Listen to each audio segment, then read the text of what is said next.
नमस्कार दोस्तों, ये एसएससी जीडी 16 नवंबर को फर्स्ट शिफ्ट का पेपर का एनालिसिस करेंगे। जो पेपर में आपका आया हुआ था, जीके का प्रश्न है। ये पूछा गया था क्वेश्चन कि सरयू नदी की सहायक नदी कौन सी है।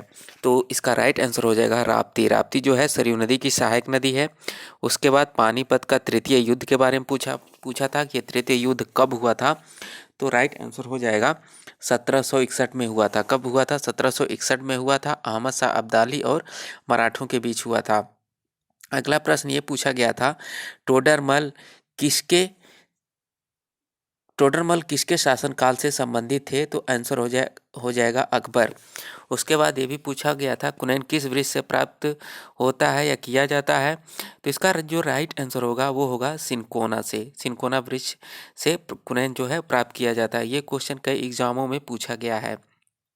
चलिए, अब अगला प्रश्न ये पूछा गया था, स्वच्छ भारत मिशन का द्वितीय चरण कब प्रारंभ हुआ था। ये शायद क्वेश्चन पूछा गया था। तो इसका जो राइट आंसर हो जाएगा 2 अक्टूबर 2019 को। एग्जैक्ट इसका आंसर मुझे नहीं मालूम है, अगर आपके ऑप्शन में दिया होगा तो ये राइट हो जाएगा। उसके बाद पूछा गया था, ये क्वेश्चन पूछा गया था कि पंजाब में बहने वाली 5 नदियाँ किस नदी में जाकर मिलती हैं। पंजाब में जो 5 नदी बहती है वो किस नदी में जाकर मिलती है। तो इसका जो राइट आंसर हो जाएगा वो हो जाएगा सिंधु नदी में।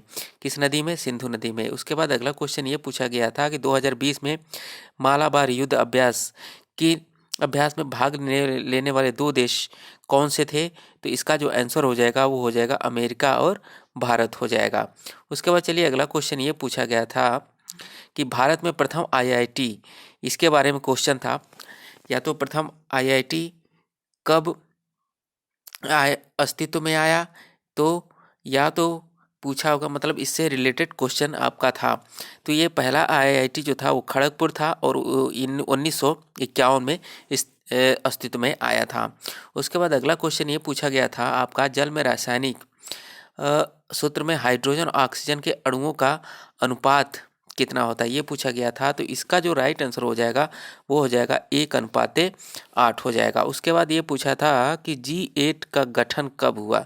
G8 का गठन कब हुआ, ये क्वेश्चन पूछा गया था। तो इसका जो राइट आंसर हो जाएगा वो हो जाएगा 1975। G8 का गठन 1975 में हुआ था। उसके बाद देखिए, लेटेस्ट क्वेश्चन है कि 2022 में शीतकालीन ओलंपिक की मेज़बानी कौन सा देश करेगा। तो राइट आंसर होगा चीन, बीजिंग में होगा। इसका जो मेज़बानी करेगा वो चीन करेगा। उसके बाद ये क्वेश्चन देखिए, इंटरनेट से क्वेश्चन पूछा गया था, यानी कंप्यूटर से पूछा गया था कि जीमेल से पहले क्या आता है, यानी कि @gmail से पहले क्या आता है। तो अगर आपके ऑप्शन में यूजर नेम और डोमेन नेम दिया होगा तो दोनों सही होगा, दोनों में से कोई एक दिया होगा तो सही होगा, ये आंसर होगा। उसके बाद पूछा गया था, अंगूर की खेती को क्या कहते हैं। तो इसका जो राइट आंसर होगा वो होगा आपका वीटी कल्चर। अंगूर की खेती को हम क्या कहते हैं? वीटी कल्चर कहते हैं। उसके बाद ये क्वेश्चन पूछा गया था जीएसटी में यस का पूर्ण रूप क्या है। तो इसका जो राइट आंसर होगा वो होगा स्टेट। क्या होगा? स्टेट। उसके बाद देखिए, खेल से संबंधित क्वेश्चन पूछा गया था, तीरंदाजी से संबंधित खिलाड़ी के बारे में पूछा गया था। तो इसका जो राइट आंसर होगा वो होगा दीपिका कुमारी, आपके ऑप्शन में दिया हुआ था। उसके बाद देखिए, आम का वैज्ञानिक नाम पूछा गया था। तो इसका जो राइट आंसर हो जाएगा वो हो जाएगा मेंगीफेरा इंडिका हो जाएगा। अगला प्रश्न ये था कि संप्रति युद्ध अभ्यास किन 2 देशों के मध्य हुआ। तो इसका जो आंसर हो जाएगा वो हो जाएगा भारत और बांग्लादेश। क्या हो जाएगा? भारत और बांग्लादेश हो जाएगा। उसके बाद पूछा गया था, कैलाश पर्वत किस क्षेत्र में स्थित है। तो आंसर हो जाएगा हिमालय क्षेत्र में। किस क्षेत्र में? हिमालय क्षेत्र में।